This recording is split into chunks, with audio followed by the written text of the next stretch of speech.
Жители Донецкой и Луганской народных республик остро нуждаются в медицинской помощи, которую сейчас оказывает Россия. Люди месяцами не могли обращаться к врачам. Сначала под обстрелами в больнице было просто не добраться, а потом некому стало лечить. Многие врачи просто сбежали. Такими впечатлениями о поездке в Мариуполь с Юрганом поделился депутат Госсовета Коми Владимир Косов.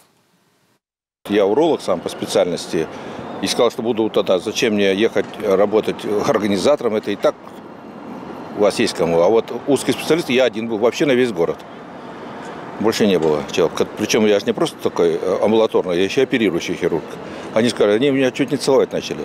Говорит, на самом деле, значит, сказали, Владимир Алексеевич, завтра же вы идете на прием, сколько вы себе набираете, мы вам открываем отделение урологическое специально. Вы сколько набираете, сколько, и вы сами их оперируете. Но так и получилось. Я пришел на прием. Сначала было не очень много, там человек 15, но потом, конечно, толпа народу, ой-ой-ой.